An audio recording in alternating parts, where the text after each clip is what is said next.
Alright y'all, this video will cover hand cleaning methods of shark's teeth found in darkwater rivers. These methods don't work for all teeth. Sometimes you do have to use mechanical methods, but whenever possible, try to hand clean them first. It'll make them look better, and you'll be a lot more happy with the end results. This method does not work necessarily well for saltwater teeth or brackish water teeth. So just depending on where your teeth are from, you might have to use different methods. Alright, so some of these teeth that come out of the rivers have really thick iron deposits on them. This one right here, it almost looks like a Hastalis tooth. Deep underneath of that crust, there's some serrations. That's iron deposits that's all over these teeth. It can really build up over time. Usually the thicker the iron deposit, the better color you'll have. Not always, but sometimes. So there's several ways to try to get this off. It's a multiple step process, and you really need to take your time with it. Don't be rough. These teeth, the enamel does scratch easily.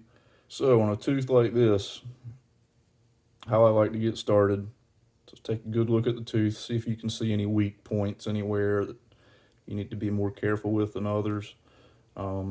Fingernails work good. Mine are really dirty, you can see. That's probably why, because I've been chipping away at that.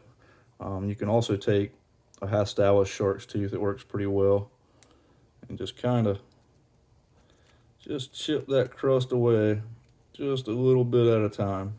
Real careful. Just want to work it just a little bit. Eventually, that good enamel will show itself. One thing that will absolutely not scratch the enamel on saltwater or freshwater teeth is the human fingernail. You can really put some pressure on these teeth. I don't care if you got 6-inch long fingernails, it will not scratch the enamel and it gets the crust off good. But I use a Hastalis tooth just because it's got a little bit more hardness to it, and if you're careful, it won't scratch. This one's about as far as I'm going to take it with the scraping technique. You can see the crust covers the root as well, but in the end, it looks better if you can leave some of that on there. There's definitely still some hard crust in this area, but I really just don't feel comfortable scraping on it a whole lot more in that area. You want to make sure you get that gum line real good.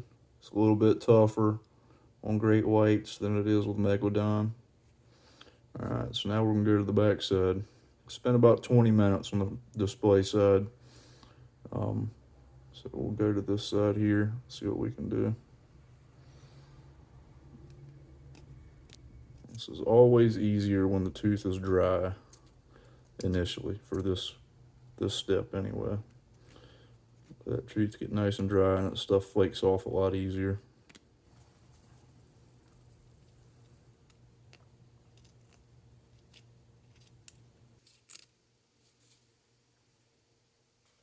Alright, the back side is pretty close to where I want it to be for the next step. Still some thick stuff on there, but we'll see what we can do about that with the next step. So now we're going to take it and get it real wet down in the sink. Get that thing nice and soaked. Now, break out the old shark tooth baking soda. Make sure you keep that separated from your regular baking soda, unless you like eating shark tooth dusts, which I'm sure I have before, as much as I've tried to avoid it. All right, got a nice wet shark's tooth. Wet your thumb. Stick your thumb down there, that old baking soda. Now you want to get a good little layer here on the tooth and lightly scrub it. You can put a little pressure on there. You want to be careful up here by the ears. That's the weakest part. There's some really weak root there most of the time. If you press on that little corner right there, it'll break right off. So you really want to be careful how much pressure you put on it It's not a race. Quality is what we're looking for here. So just real lightly, just kind of scrub it. And as long as you're scrubbing and the baking soda is coming out an orange color after you're scrubbing, there's still stuff there to be scrubbed off. Once the tooth is clean, you can sit there and scrub it for a while, and that baking soda won't really turn colors. So we got a little ways to go on this one. All right, we got to start here. Let's rinse it off real quick and see what we got. All right, now we can get a better idea of this tooth. What we got here. It's got some crust still on it there in the middle. Might be able to chip some of that off with the Mako tooth. It's easier when it's dry, but it is possible when it's wet. All right, so now we're going to try to tackle that little thick spot.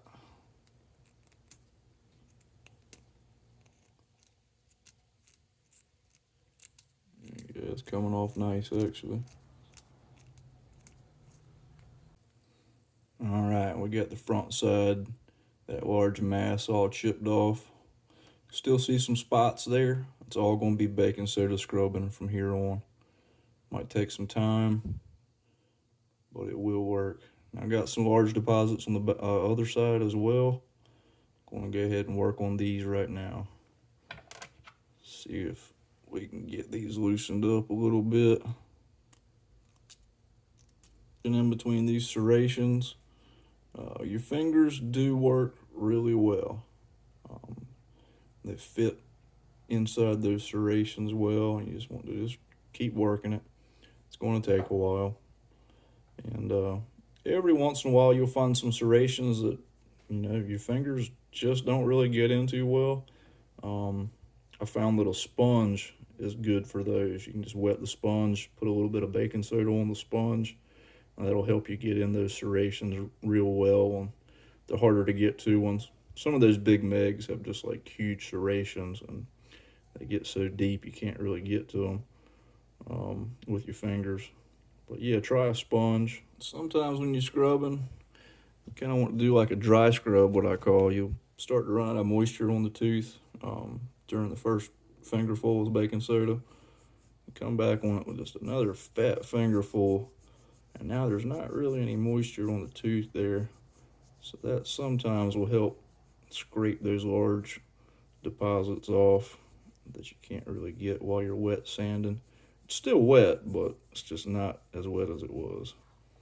All right, now we're at the point that I was talking about before.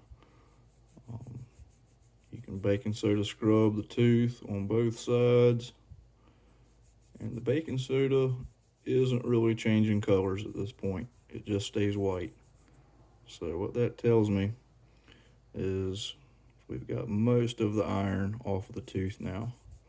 So any more scrubbing you do at this point, you're basically polishing the tooth.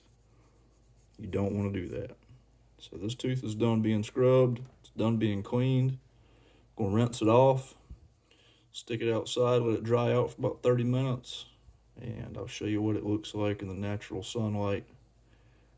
See what we got. Remember that old black tooth from earlier? Well, it cleaned up pretty nice. You can see that's natural enamel gloss right there. That's what it looks like. If you clean with a mechanical tool of any sort, I'll be able to tell. Not everybody can tell if something's been mechanically cleaned, but people that have cleaned a lot of teeth can tell. And no matter what you say, it sticks out like a sore thumb every time. Now, some people clean teeth mechanically and then try to cover that up by polishing it just a little bit. And I can also spot that from a mile away. And that always devalues the teeth. This really turned out to be a nice one here. Some great colors on it. Alright guys, thanks for watching. Don't forget to subscribe. And remember, this isn't the only way to clean teeth, but it has worked well for me. I hope it works well for you. And I'll see you on the next dive. Thanks for watching.